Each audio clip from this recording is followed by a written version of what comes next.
मध्य प्रदेश में होने वाले उपचुनाव की गूंज पूरे देश को सुनाई दे रही है। इसका अंदाजा इसी बात से लगाया जा सकता है कि राष्ट्रीय संत कंप्यूटर बाबा, जो कि प्रधानमंत्री मोदी सहित भाजपा के बड़े नेताओं के विरोध में बोलकर चर्चा में आ चुके हैं, वे मध्य प्रदेश में लोकतंत्र बचाओ यात्रा निकालकर फिर से लोकतंत्र की स्थापना करने की बात कह रहे हैं। कंप्यूटर बाबा का कहना है कि भाजपा ने संविधान के साथ खिलवाड़ करके मध्य प्रदेश में सरकार बनाई है, जो सरासर गलत है। भाजपा ने इस बार धनबल के बल पर 25 विधायक खरीदे हैं, अगली बार 50 फिर 100 खरीदेगी। ऐसी कूटनीति को संत समाज सहन नहीं करेगा। भाजपा या कांग्रेस, जो भी पार्टी संविधान के साथ खिलवाड़ करेगी, उसका विरोध करेंगे। अभी लोकतंत्र बचाओ यात्रा के तहत संविधान के हत्यारों को सबक सिखाने का प्रयास कर रहे हैं। पूरा समाज एकजुट होकर हमारे साथ काम करेगा। और क्या कुछ कंप्यूटर बाबा ने कहा, देखिए योगेश बैरागी के साथ बदनावर से विशेष संवाददाता पवन वैष्णव की रिपोर्ट।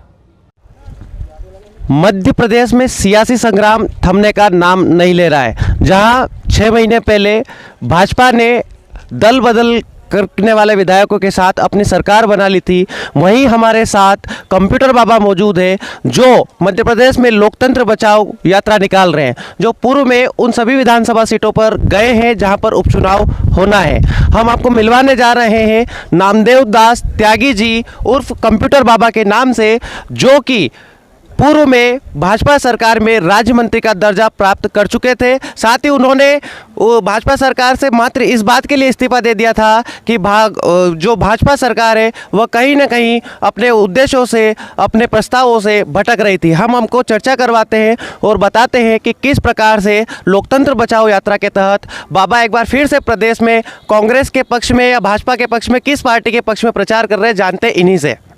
नमस्कार जी बाबा जी, आप बताइए कि किन मुद्दों को लेकर आप लोकतंत्र बचाओ यात्रा निकाल रहे हैं। आप देख रहे हैं, अभी 6 महीने पहले जो खरीद फरोख्त करके शिवराज ने अपनी सरकार बना ली। जनता ने चुना था कमलनाथ सरकार को, पर जनता की चुनी हुई सरकार को गिरा दिया और करोड़ों रुपए दे करके विधायकों को खरीद करके और इन्होंने अपनी सरकार बना ली। अब उपचुनाव आ गए। उस उपचुनाव में जनता इनको मज़ा सिखाएगी कि जिस ढंग से जनता ने अपना मत का उपयोग किया था, इस मत को विधायक ने बेच करके और इस्तीफा दे दिया। अब आने वाला समय इन्हें इनकी गद्दारी, इनकी मक्कारी, जिन्होंने 25 गद्दार हैं, ये सब जो हैं, जब जनता के सामने जाएंगे तब इनसे पूछेंगी जनता कि आपने कितने करोड़ लिए, फिर उत्तर इनको ही देना पड़ेगा। देखिए, हमारा जनता जनार्दन से भी कहना है कि कमलनाथ सरकार के आते हुए जो काम किया है, मुझे लगता है 15 साल में भी नहीं हुआ, वो काम 15 महीने में करके दिखाए हैं। इसके बाद भी यदि जनता की चुनी सरकार को शिवराज सरकार ने गिरा दी और इन 25 गद्दारों से मिलकर गिराई है, इसलिए आने वाला समय इन गद्दारों को जनता बाहर भगाएगी और फिर पुनः जो सरकार थी कमलनाथ, वो बैठेगी। आपने पूर्व में नर्मदा उत्खनन में जो अवैध उत्खनन हो रहा था, उसको लेकर एक यात्रा निकालने का प्रस्ताव रखा था। फिर आपको भाजपा सरकार ने राज्य मंत्री बना दिया था और उसी संरक्षण समिति का सदस्य बना दिया था। कहीं उस समय आप कांग्रेस के साथ थे या अब कांग्रेस के साथ हैं? ना हम कांग्रेस के साथ थे, ना बीजेपी के साथ थे। हम तो धर्म के साथ हैं। जहाँ धर्म है वहाँ साधु संत हैं, वहाँ कंप्यूटर बाबा हैं। हमारे मध्य प्रदेश के साधु संत, जब धर्म का मामला आता है, नर्मदा की बात करी तो पूरा संत जो है शिवराज सरकार के साथ हो गए। पर शिवराज सरकार ने अवैध खनन जो बेजोड़ किया, उन्होंने अपने नेताओं से, अपने भाई भतीजे से, अपने परिवार से मिलकर के जो अवैध खनन किया, माँ नर्मदा को के सीना छलनी कर दिया, उससे हम संत समाज दुखी हो गए और हम लोगों ने इस्तीफा दे करके कांग्रेस को सपोर्ट किया, कांग्रेस का समर्थन किया। और सरकार भी संतों के सहयोग से, गौमाता के सहयोग से, गौमाता के आशीर्वाद से, संतों के आशीर्वाद से, जनता के सहयोग से, जनता के आशीर्वाद से कमलनाथ सरकार चुनी। अरे इनको ही बनाना था तो 15 साल तक बनाए थे, तो 5 साल और बनाते, पर सरकार को इनको नहीं बनाना था। शिवराज सरकार को उखाड़ फेंका था, पर इधर उधर से छुपके चोरी करके, खरीद फरोख्त करके जो सरकार बनाई है इन्होंने, जनता इन्हें गिराएगी और जो सरकार जनता की थी वो कमलनाथ सरकार को फिर बनाएंगे।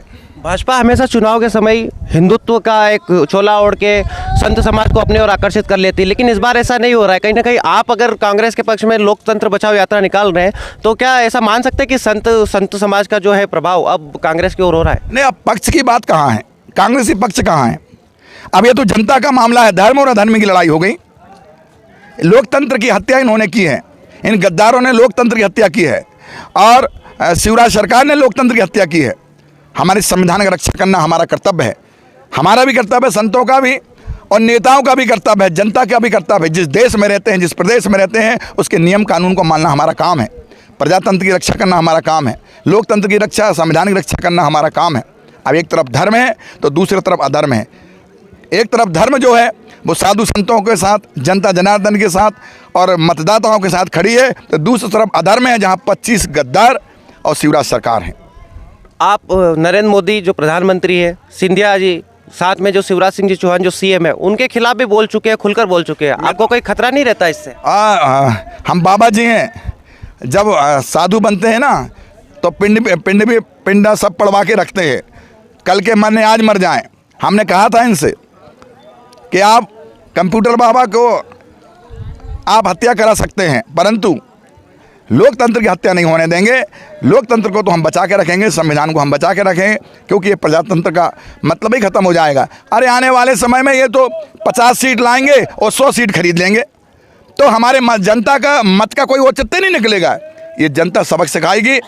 और मोदी हों, चाहे कमलनाथ जी हों, चाहे सिंधिया हों और चाहे शिवराज जी हैं, यदि गलत करेंगे, यदि कमलनाथ जी गलत करेंगे तो उनके विरोध में भी हम सब खड़े हो जाएंगे। अरे 5 साल सरकार तो चलने देते, ये जनता ने चुनी है, जनता की चुनी हुई सरकार तो चलने देते। ये 25 गद्दारों ने चुन के तुम्हें बना दिया है शिवराज जी, ठीक नहीं है।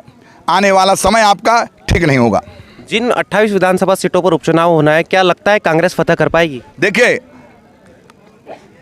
जैसा कर्म करेगा वैसा फल देगा भगवान, ये है गीता का ज्ञान।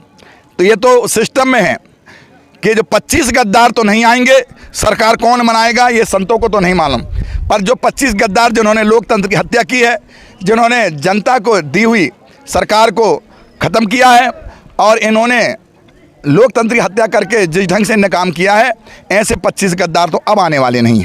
मध्य प्रदेश में खासा जनसमर्थन है, आपका काफ़ी समर्थक है, क्या आपको लगता है आप यहाँ पे प्रभाव दिखा पाएंगे आपका? देखिए, हमारा काम है देश की रक्षा, प्रदेश की रक्षा करना हमारा कर्तव्य है।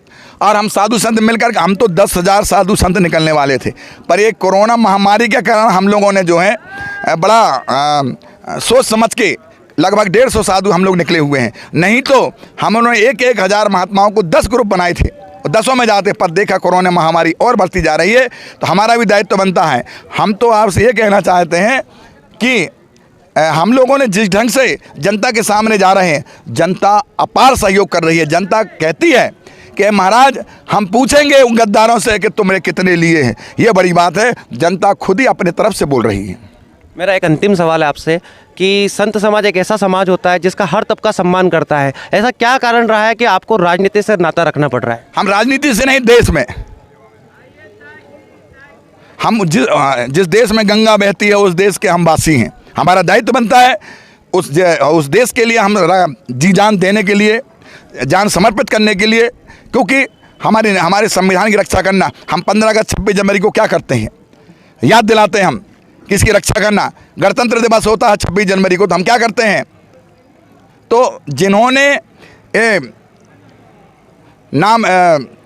बहुत सारी चीज़ें ऐसी हैं जो बड़े बड़े नेताओं ने इस देश के लिए मर मिट गए, गांधी जैसे हैं, बहुत सारे लोग इसमें मर मिटे इस देश आज़ाद करने के लिए, और इसके लिए संविधान बनाया गया। उस संविधान के लिए आप खतरे में पहुंचा रहे हैं, आप हत्या कर रहे हैं।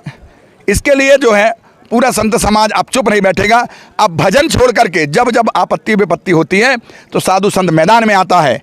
कभी पहले के इतिहास में भी देख लो, गौ माता पे जब परेशानी आई तो सारा संत समाज खड़ा हो गया, और पिछले बार भी जब चुनाव हुए पूरा संत समाज खड़ा इसी हो गया था। गौ माता पे, साधु संतों पे, मठ मंदिरों पे अत्याचार हो रहा था, और अब फिर खड़े हो गए हैं कि इस देश के लिए, इस प्रदेश के लिए लोकतंत्र की हत्या हो रही है। इस हत्या के कारण पूरा संत समाज की अब ऐसा ना हो कि जनता की चुनी हुई सरकार को जब गिराने लगे तो संतों को आगे आना पड़ा। बहुत बहुत धन्यवाद आपका। एक अंतिम में निवेदन चाहूँगा आपसे कि जो लाखों मतदाता 28 विधानसभा सीटों पर मतदान करेंगे, उनसे आप क्या संदेश देंगे उनको? मैं लाखों साधु संत, लाखों जनता जनार्दन से, मतदाताओं से, जहाँ जहाँ उपचुनाव है उनसे पूरा संत समाज मध्य प्रदेश का अनुरोध करता है कि जिन्होंने सरकार गिराई है, जो 25 गद्दार हैं जिन्होंने जनता ने वोट दी थी, इन्होंने बेंगलोर में जाके और गड्डियाँ गिनी हैं, करोड़ों रुपए गिने हैं। इनको जनता के सामने आना था, जनता से पूछना था कि हम 5 साल के अंदर 15 महीने में हम इस्तीफा दे रहे हैं। अब जनता से आपने पूछा नहीं है, बेंगलोर वालों से पूछा है, तो बेंगलोर वालों से वोटें लें। और आप जनता से अनुरोध है कि आप जो भी आए उनसे पूछें कि कितने करोड़ लिए आपने और इन्हें वोट ना दें। धन्यवाद। ये थे हमारे साथ मध्य प्रदेश की राजनीति में लोकतंत्र बचाओ यात्रा निकालने वाले कंप्यूटर बाबा, जो बता रहे हैं कि किस प्रकार से जिन 22 विधायकों ने बेंगलोर जाकर लोकतंत्र की हत्या की थी, उनसे जनता जवाब मांगेगी। देखिए पूरी खबर हमारे साथ।